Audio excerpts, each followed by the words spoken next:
7 de la mañana, 15 minutos. El gobierno aclaró que no fueron detenidos 2 menores y un adulto señalados por haber lanzado huevos al presidente Lenín Moreno. La ministra del Interior habló de que existió manipulación sobre los adolescentes. Como un acto de manipulación calificó la ministra del Interior, María Paula Romo, al incidente en el que un grupo de jóvenes lanzó un huevo al presidente Moreno previo al acto oficial por la independencia de Cuenca, celebrado el pasado 3 de noviembre. A través de su cuenta de Twitter, la funcionaria aseveró este domingo: amenazan paralizar el país y terminan manipulando adolescentes para lanzar huevos. Montan el espectáculo suponiendo que vamos a criminalizar a los chicos, cosa que evidentemente no hacemos. Terminan haciendo un montaje de su intento de agresión. Cínicos, irresponsables. El tuit de Romo se produjo en respuesta a otro de la exministra y asambleísta de la Revolución Ciudadana, Doris Solís, en el que demandó la liberación de quienes protagonizaron el incidente, aduciendo que se trataba de menores de edad, basada en una publicación de Diario El Universo. Sin embargo, la Policía Nacional aclaró que a los señalados se les pidió su identificación y que se retiren del lugar. Afirmó que no se les formularon cargos. El hecho ocurrió menos de una semana después de que Ricardo Patiño, exministro en el gobierno de Rafael Correa, hiciera un llamado a la resistencia combativa contra el gobierno. Néstor Aguilera, Telediario. 7 de la mañana, 16 minutos. Prevenimos al director respecto del gráfico que solicitamos en la mañana que aparezca en el curso de esta entrevista. Por favor, nos informan. Napoleón Saltos, doctor en estudios políticos y docente universitario, nuestro invitado en Primera Impresión. Buenos días. Más allá de la anécdota, porque esto es un poco nos recuerda aquella frase del bronce, ¿no? Cuánta hipocresía, cuánta doble moral. Si los huevos hubieran estado dirigidos al anterior presidente, habría que tomar nota de que hubiese sucedido, ¿no? Pero más allá, por eso digo, de la anécdota, ¿qué significa esto, en su opinión, en el contexto de ese llamado a la protesta violenta hecha por el dirigente correísta Ricardo Patiño? Muy buenos días. Vivimos lo que se llama ahora la sociedad del espectáculo. Y en esta sociedad del espectáculo hay una inversión. Ya no es la imagen de la realidad, sino es la realidad de la imagen. De modo que la lucha política se va a convertir en cómo una fuerza política, en cómo un partido o una determinada relación económica o política puede tener un relato sobre lo que pasa en el país. Puede presentar una imagen de lo que está sucediendo en el contexto, por ejemplo, actual.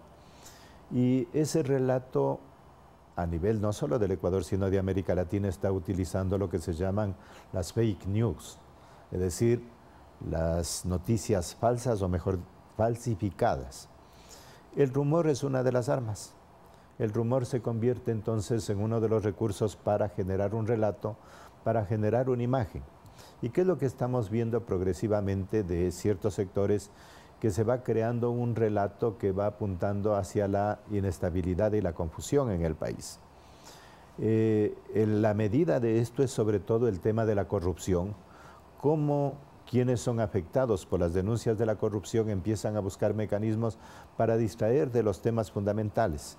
Estos acontecimientos, este hecho que es un hecho secundario, por ejemplo en el caso de las festividades de Cuenca, ocultaron los hechos fundamentales.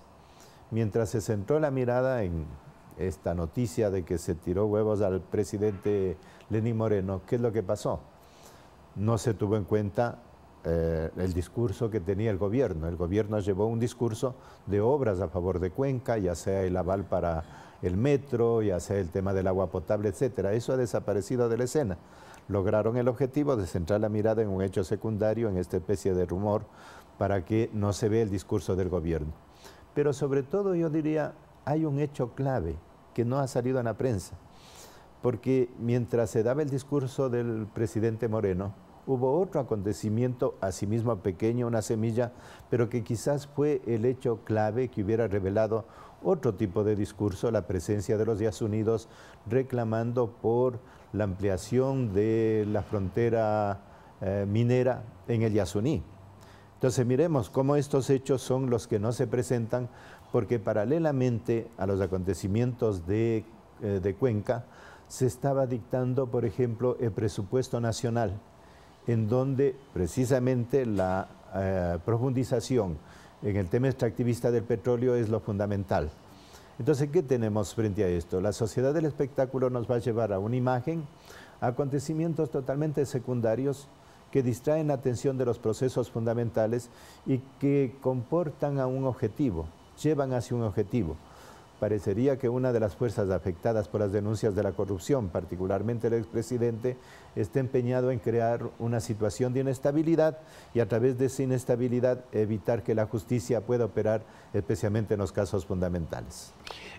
Lo que usted dice nos da la oportunidad de ver, a través de un gráfico, el tratamiento que mereció esto a través de las redes sociales. Allí está. La primera fotografía, al lado izquierdo de sus pantallas, muestra a Lenín Moreno con huevos rotos sobre su cuerpo, sobre su cabello, sobre su traje. Y la segunda muestra la realidad. El mismo lugar, la misma locación, el mismo momento, pero con el presidente obviamente sin los huevos encima. La foto de la izquierda circuló profusamente a través de las redes sociales y esa fue la imagen que muchos ecuatorianos creyeron representó la verdad de lo que aconteció en Cuenca. Sin embargo, la verdad no fue esa. Y eso deriva, hay que decirlo también, en un tratamiento diferenciado respecto de la violencia generada por estos jóvenes.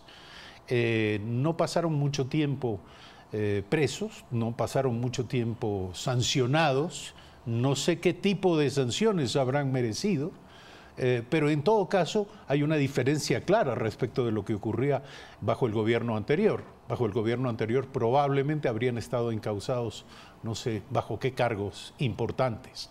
¿Cree usted que esta es la pedagogía pública que merece un hecho de este tipo?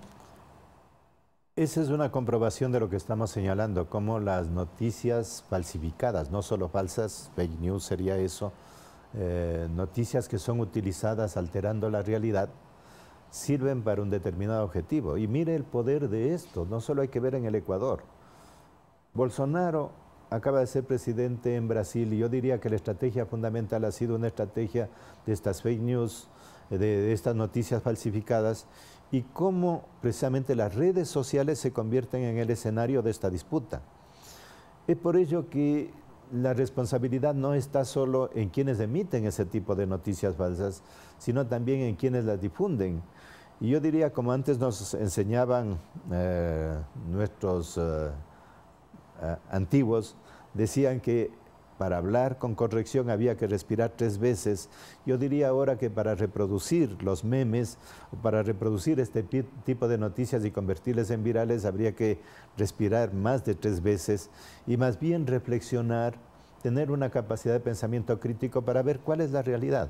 No es que la imagen sustituya la realidad. Este tipo de manejos va a crear un espectáculo que tiene el objetivo de una determinada fuerza. Ahora, ahí se van a jugar estrategias. El gobierno de Moreno, una de las cosas que se ha diferenciado es precisamente en el tipo de respuesta, no caer en el manejo que hizo el presidente Correa. Recordamos ahí inmediatamente vienen otras imágenes cuando algún joven le hizo una señal o cuando Guevara, el cantante Guevara le hizo una señal. Inmediatamente Correa bajaba personalmente incluso a estos actos de autoritarismo. Sí, hay un cambio de estilo. El presidente Moreno, incluso respecto a los Días Unidos, pidió que reingresen, pero en cambio los temas fundamentales no se modifican sustancialmente. Por eso es que quiero insistir en que frente a estas dos estrategias, los dos relatos, el relato del expresidente Correa y sus fuerzas, el llamado incluso a tomarse sectores públicos, y el relato del gobierno de que no ha habido esta respuesta, hay otro relato que es del silenciado. Hay el relato que en los acontecimientos que estamos analizando están de por medio, especialmente la acción que llevaron a cabo los Días Unidos y que traen otro relato frente al manejo de la naturaleza, frente a la política y abren un camino sobre todo respecto a temas claves. Esa es la realidad que debiéramos también ver atrás de estos acontecimientos de espectáculo, especialmente la continuidad de la dependencia respecto al petróleo y respecto al extractivismo. Y lo haremos. En este espacio dedicaremos al menos una entrevista a abordar lo que está ocurriendo en torno a la propuesta del grupo Los Ya Unidos. Gracias por aceptar la invitación a este programa.